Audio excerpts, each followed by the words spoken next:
this new system of lasers, and which is now the cheapest way to control weeds in the vegetable fields. So, vegetables, lettuce, celery, all of these vegetables now, they're using a lot of them. You're going to see a very quick transition. It's an attachment that is dragged by a tractor. It kills the weeds at every stage of their life. It identifies their species and kills them instantly, all the way down through their root system by exploding them with this laser. And here's one of the. This is what it looks like? Yeah, that's what it looks like. And this guy, Can I ask you this? Yeah. Does this have any negative effect whatsoever on the food? No. In fact, you get a 30% increase in productivity of the farm.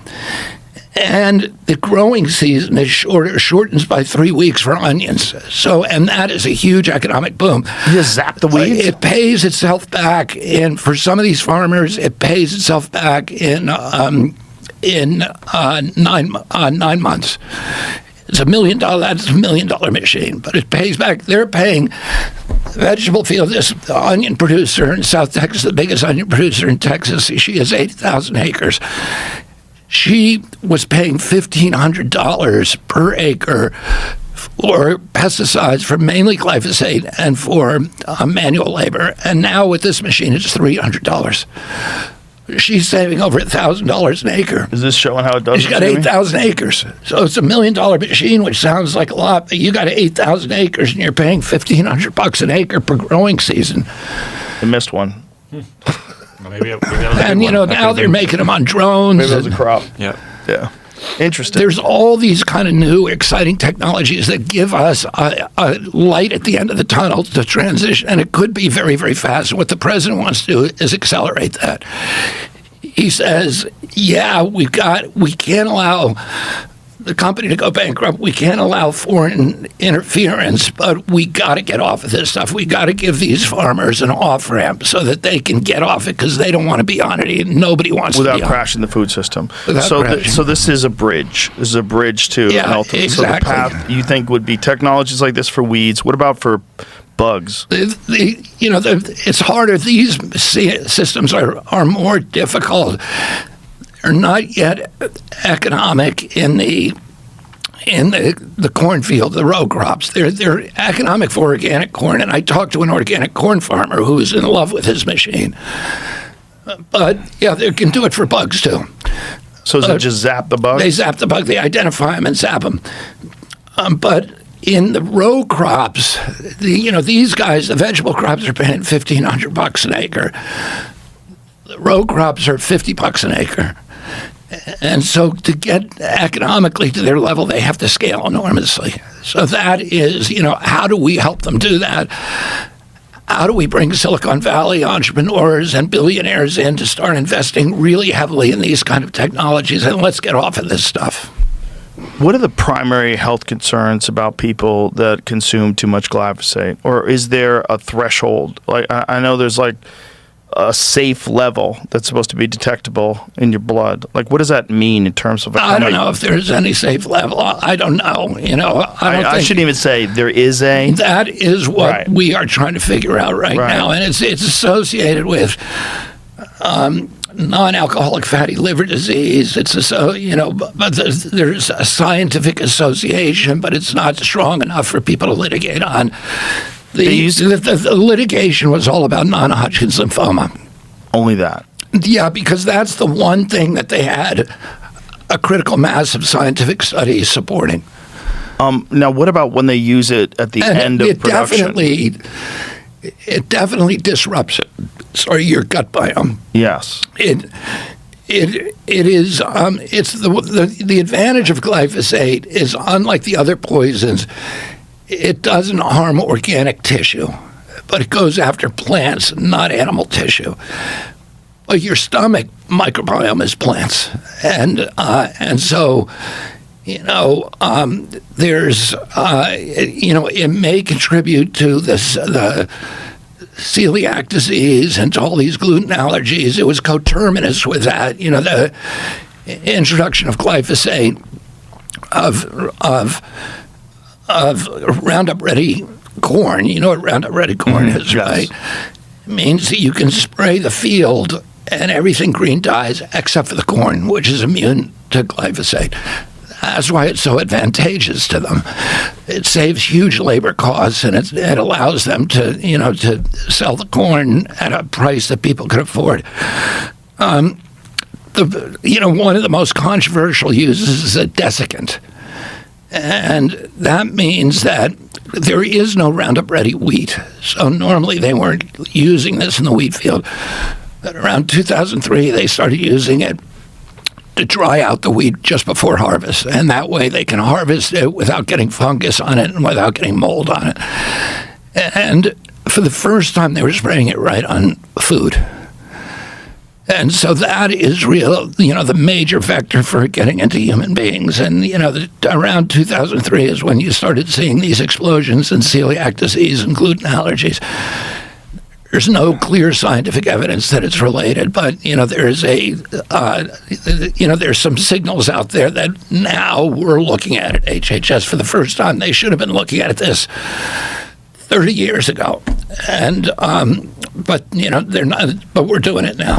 Well, there's a lot of anecdotal stories about people going to Italy or Spain and France, eating bread over there, not having any problem with it at all, and being so confused. And then also people coming from Europe and eating in America and getting sick. And I don't know whether there's no telling whether that's glyphosate or other pesticides or whatever. Right. But it's just something. I have a son who had chronic eczema from when he was a kid, a disease I never heard of as a kid, and everybody's got it now. And he would get it any time that he ate spaghetti or bread or, and he went to the University of Bologna. He went to Brown, and then he took a year at the University of Bologna, and he ate spaghetti 3 meals a day and had no problem. And so, and you hear there's hundreds of stories like that we've all heard. I feel different when I go to Italy. When I go to Italy and I eat over there, I feel different. I feel different if I use, there's a restaurant that I called Gaetano's in Las Vegas and Henderson, and they use all Italian flour. They import it all from Italy. It tastes different. It feels different. You don't feel terrible after you eat it. Something's wrong with our food, and everybody knows it. And the fact that it's become a left-wing or a right-wing issue is one of the dumbest decisions we've ever made as a country.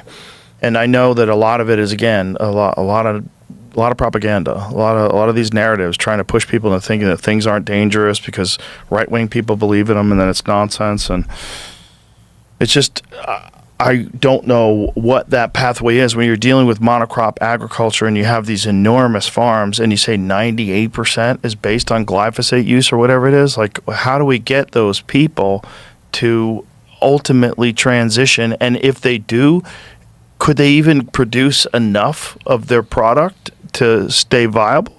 I can tell. I mean, I've met with over 100 farmers in developing the food guidelines, our team.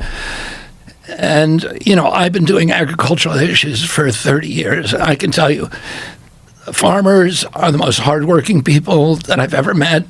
They are good people. They want to produce the healthiest foods. And they don't like, the inputs are killing them. They're, 7 out of 10 years, farmers lose money.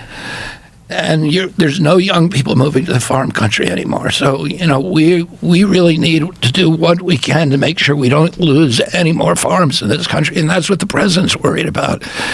And that has to be his priority. But he also wants to make sure that we accelerate the off-ramps, the development of off-ramps, that they can transition off of this. And we're putting huge amounts of money into regenerative agriculture. People like, Mr. Harris and meeting with him, and Brooke Rollins, meeting with these guys all the time, trying to figure out how do we help you, how do we help other farmers to do what you're doing, and that is a priority for the administration.